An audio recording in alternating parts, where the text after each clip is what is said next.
బయట ఎండలు ఎంత హాట్ గా ఉన్నాయో ఎంత వేడివేడిగా ఉందో ఆంధ్రప్రదేశ్ లో కూడా ఇప్పుడు సిచ్యువేషన్ అదే విధంగా ఉంది పొలిటికల్ గా చూసుకున్నట్లయితే.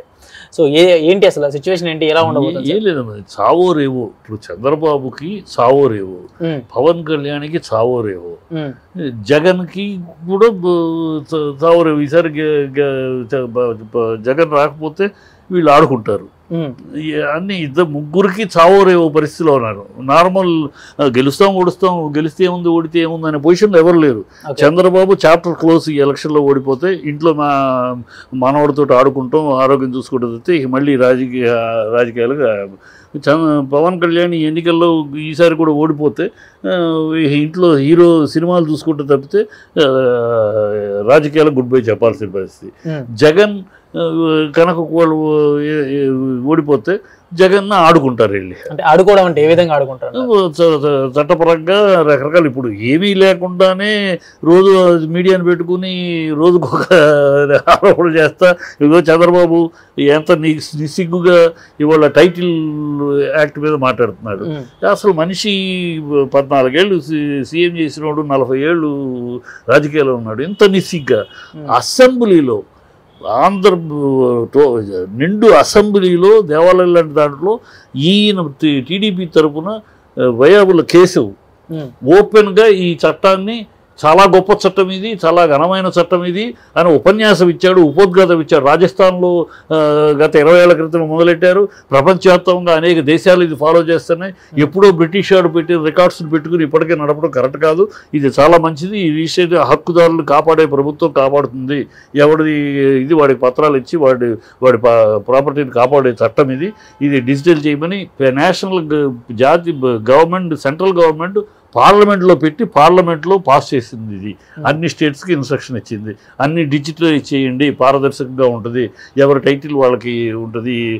ఎప్పుడో బ్రిటిష్ నాడు సర్వే చేసిన పేపర్లు కొన్ని ఉంటున్నాయి, కొన్ని లేవు. వాడు దాన్ని డూప్లికేట్లు తయారు చేసి ఇవన్నీ ఉన్నాయి, ఇవన్నీ చెడిపోతాయి అని చెప్పి వయ్యావుల కేసు టీడీపీ మనిషి అసెంబ్లీలో ఘనంగా మాట్లాడాడు. ఇవాళ ఏ మొహం పెట్టుకున్నాయా మళ్ళీ అదేదో మీ బిల్లు లాక్కుంటారు, మీ స్థలాలు లాక్కుంటారు మాట్లాడతాడు చంద్రబాబు. అలాగే ఈ వీళ్ళది వాలంటీర్స్ విషయం, వాలంటీర్స్ గోని సంచులు మోసారన్నారు. పవన్ కళ్యాణ్ ఏమో వాలంటీర్ అమ్మాయిలు ఇన్ఫర్మేషన్ ఇచ్చి 30,000 అమ్మాయిలు మిస్ అయ్యారంటాడు. ఎవడు చెప్పాడు అంటే ఎవడో అజ్ఞాత ఇంటెలిజెన్స్, ఎవడో పేరు చెప్పబోయా అంటే చెప్పడు. ఊరిని బురద చల్లటం, గాలి చెప్పడం. ఇప్పుడు అదే వాలంటీర్ని మేము 10,000 ఇస్తాం, మీరు రిజైన్ చేయొద్దు అంటారు. ఏం నాలిక తాటి పట్ట ఇష్టం వచ్చేట్టు మాట్లాడుతారు వాళ్ళు. ఈ దాని మీద డెవలప్మెంట్ అంటారు. ఏంటి డెవలప్మెంటు? నాడు నేడు విద్య డెవలప్మెంట్ కాదా? వైద్యం, విలేజెస్లో వైద్య ఇబ్బంది కాదా? ఇప్పుడు గాంధీ గారు కలగలన గ్రామ స్వరాజ్యం గ్రామాలకు తీసుకొచ్చి సచివాలయాలను పెట్టి అది డెవలప్మెంట్ కాదా? వైజాగ్ నుంచి బందర్ దాకా మొత్తం పోర్ట్లన్నీ, గోపాలపట్నం పోర్టు, నెల్లూరులో అన్నీ పనులు జరుగుతున్నాయి. బ్రహ్మాండంగా పోర్టులన్నీ నిర్మాణం జరుగుతున్నాయి. మనకున్నంత సీబెడ్ ఏ రాష్ట్రానికి లేదు.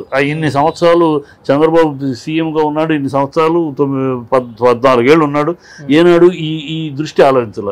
అది ఇంటర్నేషనల్ సీబెడ్, మనకున్న పెద్ద సీబెడ్ ఎర్నాకుళం మనకు ఉన్నదాన్ని వాళ్ళు డెవలప్ చేసుకున్నారు.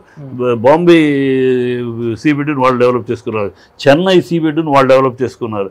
మన ఎంత సీబెడ్ ఉంటే మనకి ఆ మూల నుంచి మనకి ఆంధ్రదేశానికి, ఆంధ్ర రాష్ట్రానికి పెద్ద లెంగ్తీ సీబెడ్ ఆంధ్ర రాష్ట్రానికి ఉంది. దాన్ని డెవలప్ చేసుకుందామని ఇంతవరకు చంద్రబాబు పుట్ల. ఇవాళ ఏమి డెవలప్ అంటే ఇలాగే 4 పిల్లర్స్ పెట్టి 4 బిల్డింగ్లు కడితే డెవలప్మెంట్ కాదు కదా. డెవలప్మెంట్ అదే కాదు, ఇది డెవలప్మెంట్. ఇది జరుగుతుంది. ప్రజలను మోసం చేయడానికి డెవలప్మెంట్ లేదు, అదే అయిపోతుంది. పడికట్టు పదాలు 20 ఏళ్ళు వెనక్కి వెళ్ళిపోయింది, 10 ఏళ్ళు ఏమి వెనక్కి వెళ్ళింది. జగన్మోహన్ రెడ్డి గారి పరిపాలనలో డెవలప్మెంట్ జరిగిందంట. 100% అనుకున్నంత అంటే అంత బంగారం అయిపోయింది, ఇంత బంగారం, ఈ మాటలు చెప్తాను. నేను ఓటర్గా చెప్తున్నా. ఒక ఓటర్గా నేను వైసీపీ మెంబర్ని కాదు, వైసీపీ పార్టీకి నాకు సంబంధం లేదు, నేనేం పార్టీ మెంబర్ని కాదు. కానీ ఒక ఓటర్గా చెప్తే నేను చూస్తున్నాను. నాకు నాకు అలారా చూస్తున్నాను జరుగుతున్నది, ఏం జరుగుతుంది చంద్రబాబు పీరియడ్లో ఏం జరిగింది. చంద్రబాబు పీరియడ్లో తను ముఖ్యమంత్రిగా ఉన్నప్పుడు 143 కేంద్ర సంస్థలు వస్తే ఒక్కటి కూడా ఆంధ్ర రాష్ట్రానికి ఇవ్వలేదు. వైజాగ్ రైల్వే జోన్లో 7 రైల్వే లైన్లు భువనేశ్వర్లో కలుపుతా అంటే నోరు మూసుకుని కూర్చున్నాడు సీఎంగా ఉండి. దిగిరాజుపట్నం పోర్టుని ఇస్రో వాళ్ళు అబ్జెక్షన్ చేస్తే దానికి ఆల్టర్నేటివ్ పోర్టు చేయలేకపోయాడు. ఇవాళ కదా గోపాలపట్నం పెరుగుతుంది, చేయలేకపోయాడు. ఒకటి కాదు, అతను అన్ని Kadapa steel plant iron ore without legal hassles iron ore permanent supply ఎట్లా తీసుకొస్తారు?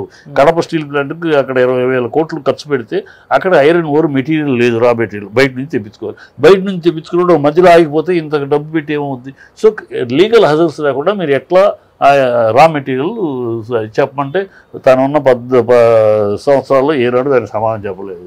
ఇట్లా అతను ఎంతసేపు హైదరాబాద్ డెవలప్మెంట్ నేను ఒక రాజు సుల్తాన్ని, నవాబు తర్వాత హైదరాబాద్ నవాబు తర్వాత నేనే నవాబుని, నా సంస్థానం ఇది, నా చుట్టూరు తన వెండి మాగదులకి మొత్తం హైదరాబాద్ చూపించి జనాలని ఆంధ్రాకి పరమద్రోహి చంద్రబాబు.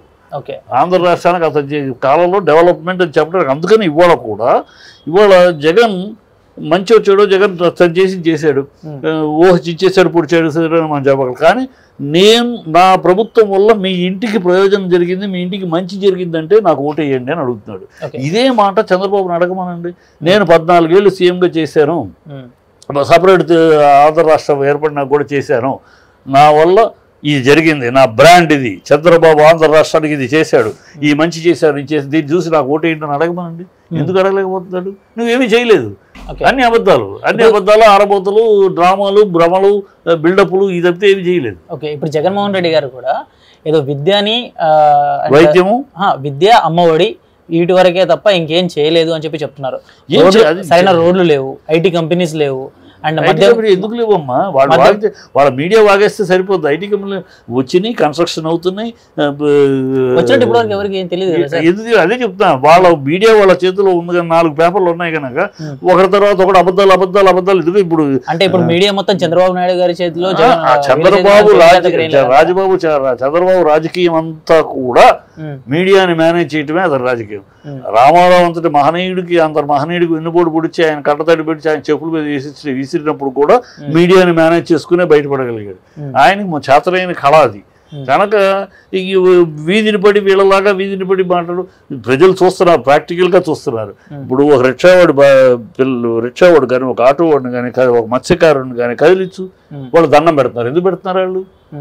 వాళ్ళ పిల్లలు నిన్నటిదాకా పక్క ఇంట్లో పిల్లలు బిల్డింగ్లో పిల్లాడు డ్రెస్ వేసుకుని బస్సు వచ్చి జిమ్ని వెళ్తా ఉంటే తన పిల్లాడేమో చెప్పులు లేక వెళ్తా స్కూల్కి పంపించుకుంటా ఉంటే బాధపడుతున్నాడు. ఇవాళ తన పిల్లలు అదే గవర్నమెంట్ స్కూల్, కార్పొరేట్ స్కూల్కి కాంపిటేటివ్గా ఉన్న స్కూల్ ల్యాప్టాప్ పెట్టుకుని డ్రెస్ వేసుకుని షూస్ వేసుకుని వెళ్తూ ఉంటే వాళ్ళ కళ్ళల్లో ఆనందం. అది